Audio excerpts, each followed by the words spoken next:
Hello friends, welcome to medicos plus. आज हम लोग डिस्कस करेंगे थायराइड ग्लैंड, जो कि बहुत इंपॉर्टेंट टॉपिक है हमारे फर्स्ट प्रोफेशनल एग्जाम के लिए। तो चलिए आते हैं, हम लोग डिस्कस करते हैं। थायराइड ग्लैंड जो होता है वो बिल्कुल कैसा होता है, शील्ड शेप का होता है। कैसा होता है? शील्ड शेप का होता है। और थायराइड ग्लैंड जो होता है हमारे बॉडी की सबसे लार्जेस्ट ग्लैंड होता है थायराइड ग्लैंड।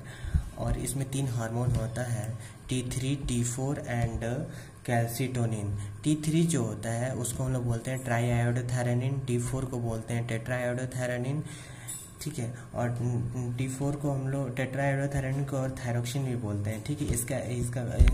इसका फंक्शन जो होता है वो बेसल मेटाबॉलिक रेट को रेगुलेट करता है और हमारे फिजिकल ग्रोथ, बॉडी के फिजिकल ग्रोथ में भी स्टिमुलेट करता है और कैल्शियम मेटाबॉलिज्म में भी हेल्प करता है। कुछ स्पेशल फीचर्स होते हैं इसके। स्पेशल फीचर में पहला आता है जो कि होता है ये लोकेट होता है हमारे बॉडी में, सुपरफिशियली लोकेट होता है, जिससे हम लोग हेल्प होता है, फिजिकल एग्जामिनेशन में ज़्यादा हेल्प मिलता है, ठीक है। और दूसरा होता है ये ऐसा एंडोक्राइन ग्लैंड है जो कि डिपेंड करता है किस चीज़ पे, on the external environment for few raw material, जैसे आयोडीन फॉर सिंथेसिस ऑफ किस चीज़ के लिए, हार्मोन सिंथेसिस के लिए, ठीक है। और ये एकमात्र ऐसा एंडोक्राइन ग्लैंड है जो कि हार्मोन सिंथेसिस करता है, तो क्या करता है वो स्टोर करता है, डायरेक्ट ब्लड में नहीं करता, जब ज़रूरत होती है तो ब्लड में ट्रांसफ़र करता है, ठीक है। इसकी लोकेशन जो होती है ये लोकेट होता है lower part of the front end side of the neck, ठीक है। और opposite to C5, C6, C7 and T1 वर्टेब्री के जस्ट अपोजिट होता है ये, ठीक है। इसका पार्ट्स एंड फीचर्स पे आते हैं। पार्ट्स एंड फीचर्स में देखो ये क्या होता है, ये एक एच शेप्ड का होता है, एच शेप्ड होता है। और ये 2 लोब होता है, right and left lateral lobe होता है, और दोनों लोब को कनेक्ट करता है इस्थमस हॉरिजॉन्टली। और इस्थमस से एक छोटा सा प्रोजेक्शन निकलता है, उसको बोलते हैं पिरामिडल लोब। और पिरामिडल लोब जो होता है वो मिडिल लाइन से थोड़ा सा लेफ्ट साइड में होता है, और ये कनेक्ट करता है किसको, हाइड बोन को थ्रू लेवेटर ग्लैंडुली थायरॉयडी से, ठीक है। और क्या होता है, जैसे ईच लोब, दोनों लोब जो होता है वो अपवर्ड जाता है ऑब्लिकली, और अप टू कहाँ तक जाता है, थायराइड कार्टिलेज तक जाता है, ठीक है। थायराइड कार्टिलेज तक जाता है, ठीक है। और जो बिलो कहाँ तक जाता है, 5th ट्रैकियल रिंग तक जाता है, ठीक है। 5th ट्रैकियल रिंग तक जाता है। और जो इस्थमस जो होता है वो मिड लाइन में होता है, और ये कहाँ होता है, 2nd, 3rd एंड 4th जो ट्रैकियल रिंग होता है उसके जस्ट आगे होता है।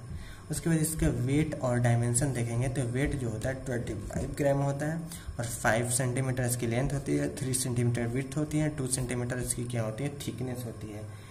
और जो ये थायराइड ग्लैंड जो होता है यूजुअली फीमेल में थोड़ी लार्ज होती है, और फर्दर इंक्रीमेंट कब होता है, प्रेगनेंसी के समय, और कब होता है, मेंस्ट्रुएशन के समय, ये फर्दर फिर इंक्रीमेंट होता है। उसके बाद आते हैं हम लोग रिलेशन पे। रिलेशन जो होता है बहुत इंपॉर्टेंट है रिलेशन। ये जो होता है थायराइड ग्लैंड पिरामिडल शेप का होता है और कॉनिकल शेप का होता है, और प्रेजेंट होता है, एपेक्स होता है, बेस होता है, 3 सरफेस होता है। 3 सरफेस में कौन सा होता है, लेटरल होता है, मीडियल होता है, पोस्टेरो लेटरल होता है, ठीक है। और 2 बॉर्डर होता है, एंटीरियर एंड पोस्टीरियर, ठीक है। फर्स्ट हम लोग एपेक्स पढ़ेंगे। एपेक्स जो होता है वो डायरेक्टली अपवर्ड होता है। एपेक्स डायरेक्टली क्या होता है, अपवर्ड होता है, और स्लाइटली थोड़ा सा लेटरल होता है। देखो एपेक्स क्या होता है, डायरेक्टली अपवर्ड है और स्लाइटली थोड़ा सा लेटरल है, ठीक है। और ये जाके अटैच हो जाता है किस चीज़ से, स्टर्नोथायराइड मसल से जाके अटैच हो जाता है। कहाँ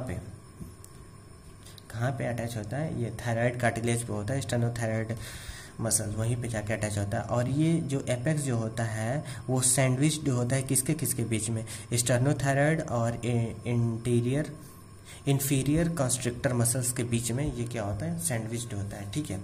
जैसे यहाँ देखो, यहाँ पे दोनों, ये इंफीरियर कंस्ट्रिक्टर हो गया और ये हो गया आपका स्टर्नोथायराइड मसल्स के बीच में क्या सैंडविच्ड होता है। जैसे ये थायराइड कार्टिलेज हो गया, ये क्रिकोइड कार्टिलेज हो गया, ये ट्रैकियल रिंग हो गया, ये ठीक है।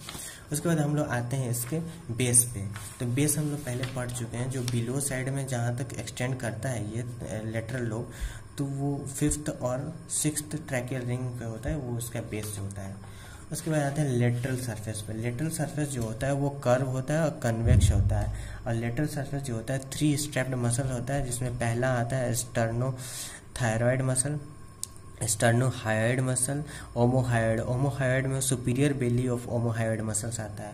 और जो इसके स्टर्नोक्लीडोमेस्टोइड मसल जो है, ये स्टर्नोक्लीडोमेस्टोइड मसल वो क्या करता है, वो ओवरलैपिंग इंफीरियर साइड से ओवरलैप करता है ये।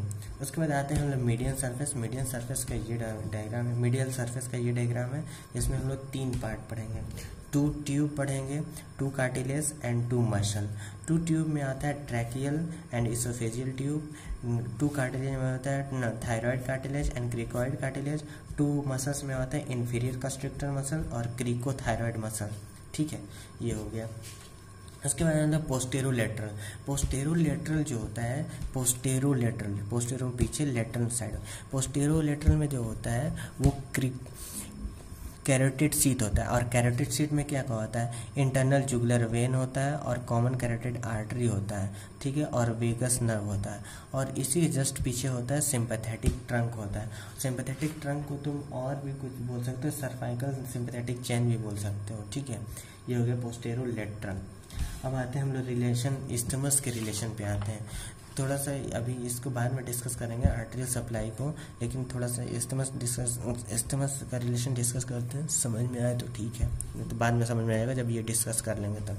इस्थमस का रिलेशन जो होता है, इसमें भी 2 बॉर्डर होता है और 2 सरफेस होता है। 2 सरफेस में होता है एंटीरियर एंड पोस्टीरियर सरफेस होता है, और 2 बॉर्डर में सुपीरियर एंड इंफीरियर बॉर्डर होता है, ठीक है। तो जो एंटीरियर सरफेस जो होता है, एंटीरियर सरफेस जो होता है उस पर 2 स्ट्रिप्ड मसल्स होती है, स्टर्नोहायोइड एंड स्टर्नोथायरॉइड। 2 मसल स्टर्नोथायरॉइड मसल्स होती है, और एंटीरियर जुगुलर वेन होता है, ठीक है। और पोस्टीरियर सरफेस पे जो होता है, पोस्टीरियर सरफेस पे क्या होता है, इसके पोस्टीरियर सरफेस पे देखो क्या होता है। पोस्टीरियर सरफेस इसके जस्ट पीछे होगा, तो इस पे 2nd, 3rd and 4th tracheal rings होता है पोस्टीरियर सरफेस पे। उसके बाद आते हैं हम लोग क्या, सुपीरियर बॉर्डर और इंफीरियर बॉर्डर पे आते हैं। तो सुपीरियर बॉर्डर पे जो होता है वो आके ये anterior branch of superior thyroid artery आके यहाँ पे एनास्टोमोस होती है दोनों साइड से, ये सुपीरियर बॉर्डर पे। और इंफीरियर बॉर्डर पे होता है जो कि थायराइड ईमा आर्टरी जो होती है वो नीचे से आके इसमें इंटर करती है। और कौन करता है, और थायराइड ईमा आर्टरी होती है और थायराइड वेन इमर्ज होता है यहाँ पे। उसके बाद हम लोग होता है आर्टेरियल सप्लाई। आर्टेरियल सप्लाई जो होता है वो 4 टाइप के होते हैं, superior thoracic artery, inferior thoracic artery और थायराइड ईमा artery, accessory thyroid artery. First हम लोग डिस्कस करेंगे superior thyroid artery. Superior thyroid artery जो होता है वो निकलती है एक्सटर्नल कैरोटिड आर्टरी से, जो कि नीचे डाउनवर्ड जाती है और फिर फॉरवर्ड जाती है, और डाउनवर्ड जाती है फिर फॉरवर्ड जाती है, और company with external laryngeal nerves के साथ जाती है। फिर जो एपेक्स है यहाँ पे ये क्या करती है, डिवाइड हो जाती है। एपेक्स में डिवाइड होके 2 पार्ट में डिवाइड हो जाती है, एंटीरियर ब्रांच और पोस्टीरियर ब्रांच में डिवाइड होती है। एंटीरियर ब्रांच जो होता है फिर डाउनवर्ड जाता है, और सुपीरियर बॉर्डर पे इस्थमस के सुपीरियर बॉर्डर पे दोनों साइड से आके एनास्टोमोस हो जाती है।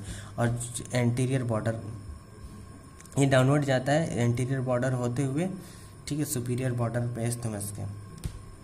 और ये जो पोस्टीरियर ब्रांच होता है पोस्टीरियर बॉर्डर पे नीचे डाउनवर्ड जाता है, और जो इंफीरियर थोरेसिक आर्टरी होता है असेंडिंग इंफीरियर थोरेसिक आर्टरी यहाँ पे ऊपर आके दोनों एक दूसरे एनास्टोमोस हो जाते हैं। और ये जो सुपीरियर थायराइड आर्टरी होती है ये किसको सप्लाई करती है, ये सप्लाई करती है अपर 1/3 of the lobe and upper half of the isthmus. ठीक है। उसके बाद हम लोग आते हैं inferior thyroid artery. Inferior thyroid artery जो होती है वो ब्रांच होती है किसकी, थायरो सर्वाइकल ट्रंक की। और ये थायरो सर्वाइकल ट्रंक निकलता है किस, सबक्लेवियन आर्टरी से। थायरो सर्वाइकल ट्रंक जो होता है उसकी बहुत सारी ब्रांच होती है, 4-5 ब्रांच, उसमें से एक ब्रांच होती है इन्फीरियर थायराइड आर्टरी, जो कि एसेंड करके आगे जाके एनास्टोमोस कर जाती है सुपीरियर थायराइड आर्टरी से। और ये जो होते हैं ये किसको सप्लाई करती है, ये सप्लाई करती है लोअर 2/3 पार्ट को, लोब को, 2/3 part of lobe and lower half of isthmus. उसके बाद आते हैं हम लोग थायराइड ईमा आर्टरी। थायराइड ईमा आर्टरी जो होता है 30% जो होता है इन केस में होता है, 30% केस में होता है जनरली। और ये क्या होती है, ये ब्रांच होता है किसका, ब्रैकियोसेफेलिक ट्रंक। और ये एराइज होता है डायरेक्टली, कभी कभी डायरेक्टली एराइज हो जाता है आर्च ऑफ एओर्टा से और जाके इंटर कर जाता है किसमें, बिलो ऑफ एस्थमस, इस्थमस के बिलो पे चला जाता है। उसके बाद आता है accessory thyroid artery. Accessory thyroid artery जो होता है वो होता है arise from tracheal and oesophageal artery. ठीक है, आज बस हम लोग इतना ही डिस्कस करेंगे। और अगला जो टॉपिक है हमारा इसी चैप्टर का वो लिम्फेटिक ड्रेनेज है, बहुत इंपॉर्टेंट है लिम्फेटिक ड्रेनेज। और डेवलपमेंट भी बहुत ज़्यादा ही इम्पोर्टेंट है थायराइड ग्लैंड का। और उसके बाद अप्लाइड एनाटॉमी पढ़ेंगे हम लोग इसका नेक्स्ट लेक्चर में। Thank you.